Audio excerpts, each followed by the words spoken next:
जो FATF की जहाँ तक बात है, पाकिस्तान का सबसे वीक केस किसने किया है? इमरान खान साहब ने खुद किया है। इमरान खान साहब कहते थे कि $10 बिलियन की करप्शन हर साल होती है। 2 साल में $20 अरब तो बच गए होंगे ना, वो कहाँ हैं?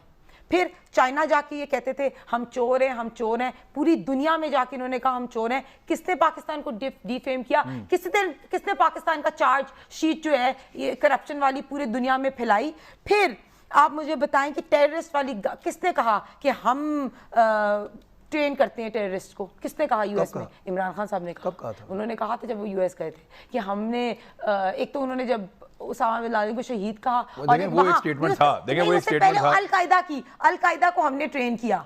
उन्होंने ये कहा कि अमेरिका ने और पाकिस्तान ने मिलकर अल-कायदा को पहले मुजाहिदीन को ट्रेन किया। मुजाहिदीन नहीं कहा, अफगानिस्तान के अंदर अफगानिस्तान के साथ हमने जंग की, अफगानिस्तान में हमने जंग की सोवियत के साथ। अल-कायदा वो वही है, मुजाहिदीन नहीं है। मुजाहिदीन पहले, अल-कायदा वाज क्रिएटेड आफ्टरवर्ड्स। और अफगानिस्तान के अंदर जंग की, Al Qaeda was created afterwards, mujahideen was before. अच्छा, इमरान खान ने कभी कहा है सदाकत अली अब्बासी साहब कि अल-कायदा को पाकिस्तान की फौज ने ट्रेन किया या हमने ट्रेन किया? कहा है, मैं आपको खुद भेजूंगी, उनको नहीं पता होगा। Go back. The Pakistani army, ISI, trained Al-Qaeda and all these groups to fight in Afghanistan. There were always links between Pakistan. There had to be links because they trained them. और खुशखबरी ये है कि FATF की grey list से निकलने के लिए जो कानून साजी होनी थी वो नहीं हो सकी, बल्कि जो बिल मंजूर होने थे वो ऑपोजिशन की जानिब से मुस्तरद कर दिए गए। सोच इस बात का कि इस मुल्क की सियासत में कोई जीते ना जीते, मुल्क और कौम ज़रूर हार जाते हैं, क्योंकि हमारे माशरे में ऐसे ही चलते हैं सब। FATF एक अंतर्राष्ट्रीय संस्था है जिसकी स्थापना G7 देशों की पहल पर 1989 में की गई थी। संस्था का मुख्यालय पेरिस में है, जो दुनिया भर में हो रही मनी लॉन्ड्रिंग से निपटने के लिए नीतियां बनाता है। इसके कुल 38 सदस्य देश हैं, जिनमें भारत, अमेरिका, रूस, ब्रिटेन, चीन भी शामिल है। जून 2018 से पाकिस्तान दुनिया भर के मनी लॉन्ड्रिंग पर नज़र रखने वाले संस्थाओं के रडार पर है। 38 सदस्यीय देशों वाले FATF के नियमों के अनुसार ब्लैक लिस्ट से बचने के लिए किसी भी देश को 3 सदस्यों के समर्थन की ज़रूरत होती है।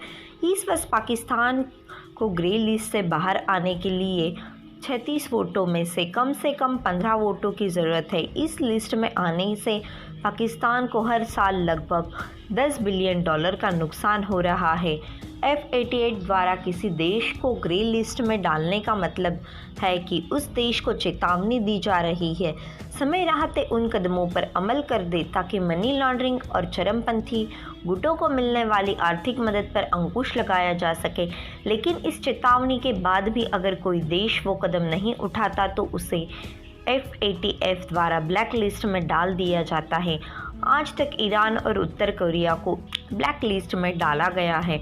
अगर FATF पाकिस्तान को ब्लैक लिस्ट करता है तो पहले से ही लचर चल रही अर्थव्यवस्था पर खतरा और बढ़ जाएगा, क्योंकि अंतर्राष्ट्रीय स्तर पर आर्थिक मदद नहीं मिल पाएगी। पाकिस्तान में चरमपंथी संगठनों पर नज़र रखने वाले वरिष्ठ पत्रकार रहीमुल्ला यूसुफजई के मुताबिक अगर पाकिस्तान को FATF की ब्लैक लिस्ट में डाल दिया जाएगा तो आयात निर्यात पर कई तरह की पाबंदियों के साथ साथ दूसरे संगठनों से आर्थिक मदद लेने में दिक्कत का सामना करना पड़ सकता है। इसके अलावा दूसरे देशों में काम करने वाला द्वारा भेजी गई रकम रेमिटेंस पर प्रभाव कर सकता है, और अगर ऐसा होता है तो क्रेडिट रेटिंग एजेंसी जैसे मूडीज़ और दूसरी संस्थाओं द्वारा उनकी रेटिंग पर असर पड़ सकता है। साल 2018 में अंत में सऊदी अरब ने पाकिस्तान को $3 अरब का कर्ज और $3.2 अरब की तेल खरीद के लिए कर्ज गारंटी दी थी।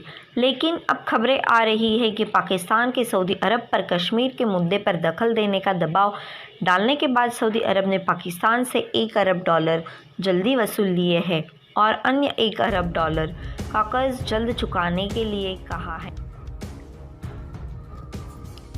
पाकिस्तान की आज की 5 बड़ी खबरें। अंतर्राष्ट्रीय मंच पर फिर बेइज्जत हुआ पाकिस्तान। यूएनएससी के रिकॉर्ड पर नहीं जाएगा पाक का बयान। अंतर्राष्ट्रीय मंच पर एक बार फिर पाकिस्तान को लगा करारा झटका। पाकिस्तान का बयान रिकॉर्ड पर नहीं जाएगा।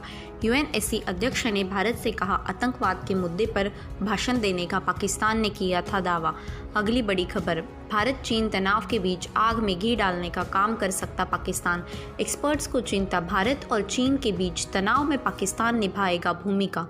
चीन के साथ नज़दीकी भारत से विवाद के चलते अपना फ़ायदा तलाशेगा पाकिस्तान। सरहद पर चीन के साथ उलझे भारत में कश्मीर के रास्ते घुसपैठिए भेज सकता है। अगली बड़ी खबर, 16 साल बाद रामचंद्र को पाकिस्तान ने भारत को सौंपा, अब हो रहे घर वापसी।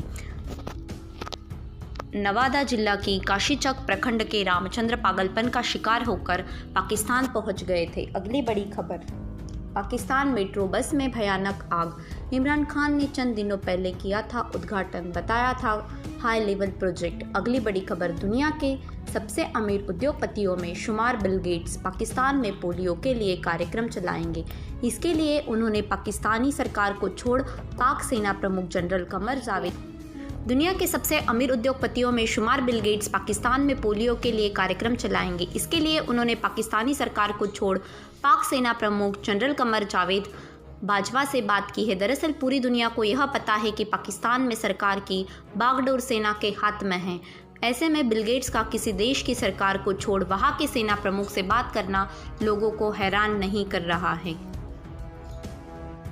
दोस्तों, ऐसे वीडियो देखने के लिए हमारे चैनल को लाइक एंड सब्सक्राइब जरूर कीजिए। धन्यवाद। वंदे मातरम। भारत माता की जय। हम जल्द ही नए वीडियो के साथ वापस आ रहे हैं। Good bye.